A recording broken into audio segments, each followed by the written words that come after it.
왜 같은 암을 진단받은 환자들이 이렇게 다른 결과를 보일까? 어떤 사람은 병이 빠르게 악화하고 또 어떤 사람은 점점 좋아지는 이유는 무엇일까? 말기암 생존자들에게는 크게 세 가지 공통점이 있었다고 해요. 안녕하세요. 반갑습니다. 자연닥터 상원장입니다. 오늘은 정말 많은 분들이 궁금해 하시는 주제에 대해서 한번 이야기를 해볼까 합니다. 바로 말기암에서 살아 돌아온 사람들의 공통점에 관한 이야기입니다. 혹시 이런 생각 해보신 적 있으신가요? 왜 똑같이 말기암을 진단받았는데 어떤 사람은 기적적으로 회복되고 어떤 사람은 병세가 급격히 나빠질까요? 오늘은 이 질문에 대해 이야기하면서 우리가 배울 수 있는 교훈과 방법도 함께 나눠보겠습니다. 저는 오늘 이 말기암 생존자들의 공통적인 특징과 우리에게 적용할 수 있는 희망의 중요성을 이야기할까 합니다. 먼저 제가 여기에 소개할 분은 제 인생 스승님 중에 한 분이신데요. 칼 사이먼튼이라고 하는 분이십니다. 그분은 미국 오리건주 대학병원에서 이 방사선과 전문의로 활동하셨던 분인데요. 암을 방사선으로 치료하면서 이런 의문을 품게 되셨습니다. 왜 같은 암을 진단받은 환자들이 이렇게 다른 결과를 보일까? 어떤 사람은 병이 빠르게 악화하고 또 어떤 사람은 점점 좋아지는 이유는 무엇일까? 이 질문을 품고 연구한 끝에요. 말기암 생존자들에게는 몇 가지 중요한 공통점이 있다는 사실을 발견하였습니다. 사이먼튼 박사의 연구에 따르면요, 말기암 생존자들에게는 크게 세 가지 공통점이 있었다고 해요. 그 첫 번째가 꿈과 희망을 가진 사람들이랍니다. 이 상태가 좋아지는 환자들은 삶에 대한 어떤 강렬한 목표와 희망을 가지고 있었다는 거예요. 이들은 내가 살아서 꼭 이루고 싶은 일을 꿈꿨고 그 꿈을 이루기 위해서 지금 할 수 있는 것에 몰입했다는 겁니다. 예를 들면 내 손주의 초등학교 입학식을 꼭 보고 싶다. 또는 내가 쓰던 소설을 완성하고 싶다. 또는 가족과 함께 여행을 가고 싶다. 이 목표들은 단순한 어떤 바람이 아니라 구체적이고 실현 가능한 꿈이었어요. 이들은 자신의 가진 시간을 포기하지 않고 할 수 있는 일에 몰입하며 살았다는 것입니다. 결국 이 꿈과 희망이 이들의 삶의 방향을 바꿨다는 거예요. 두 번째 공통점은요, 부정적 감정을 극복한 사람들입니다.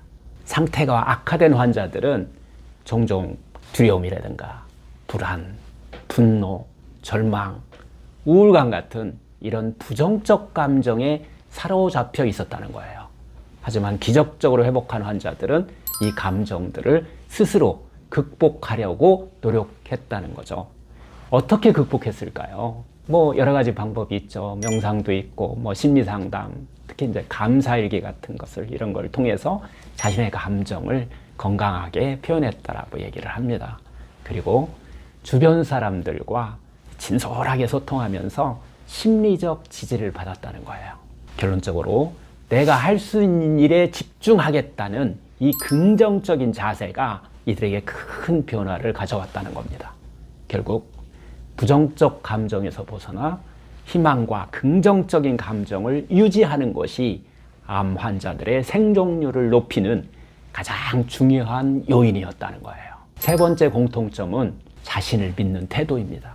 자신에게 상냥함을 가지고 자신의 희망을 믿는 스스로에 대한 어떤 믿음입니다. 그럼 희망이란 과연 무엇일까요? 사이먼튼 박사님은 모든 사전을 찾아보면서 이 희망을 이렇게 정의하셨습니다.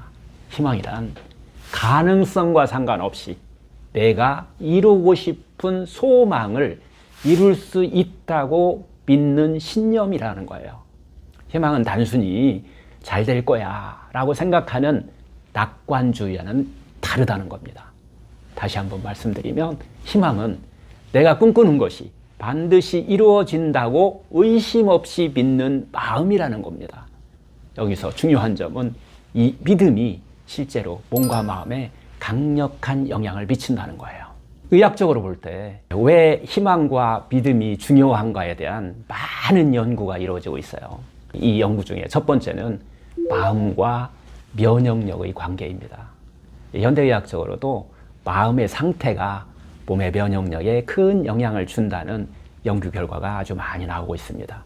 이 긍정적인 태도는 이 스트레스를 줄이고 또 면역 세포의 활동을 활성화시킨다는 거죠. 그러면서 치료 효과를 높이는 데 중요한 역할을 한다는 거예요. 반면에 이 부정적인 감정은 면역 체계를 약화시키고 몸의 자연 치유력을 떨어뜨린다는 거죠. 두 번째는요, 암 치료는 이 전인적인 접근이 필요합니다. 말기암은 단순히 약이나 수술로만은 다룰 수가 없습니다.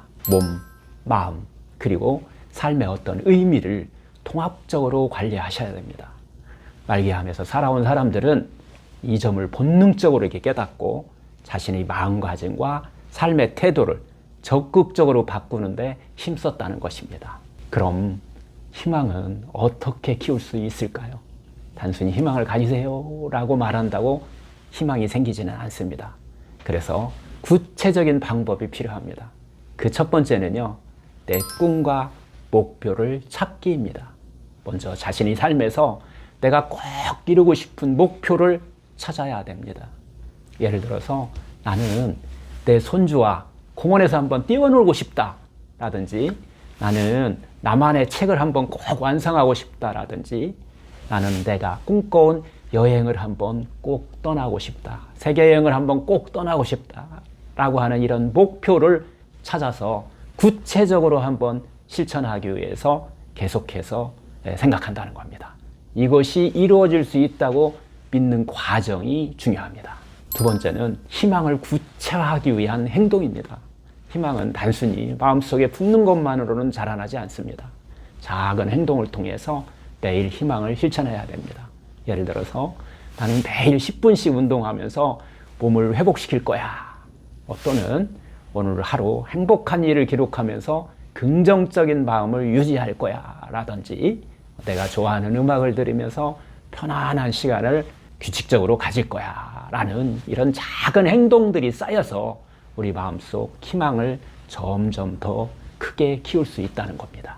그럼 이 희망이 암 치료에 미치는 영향은 어떨까요? 희망은 실제로 암 치료와 수명 연장에 상당히 큰 영향을 미칩니다. 현재 현대의학에서 말하는 암 치료의 어떤 통계 확률은요, 대부분 표준 치료예요. 즉 항암 방사선 수술로 치료할 수 있는 이 국한된 데이터를 가지고서 통계 확률을 냈다는 거예요.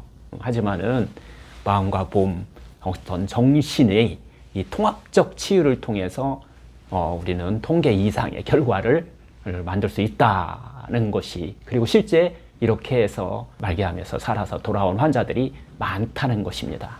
정신신경 면역학의 연구에 따르면요, 이 긍정적인 마음은 면역 체계를 강화시켜주고 호르몬의 균형을 맞춰주며 신경 시스템을 안전화시킨다고 해요. 즉 희망이라는 것은 이 단순한 감정이 아니라 몸과 마음을 치유하는 강력한 도구입니다. 기억하세요. 희망은 단순히 의사가 주는 것이 아닙니다. 희망은 자신 안에서 발견하는 것입니다. 말기암 환자 하더라도 내가 건강해질 수 있다는 이 믿음이 희망의 시작입니다. 오늘도 자기 자신에게 상냥하게 대해주세요.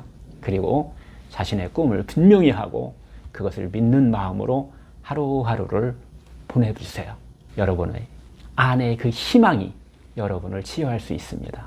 지금까지 병원 없는 세상을 꿈꾸는 자연닥터 상원장이었습니다. 감사합니다.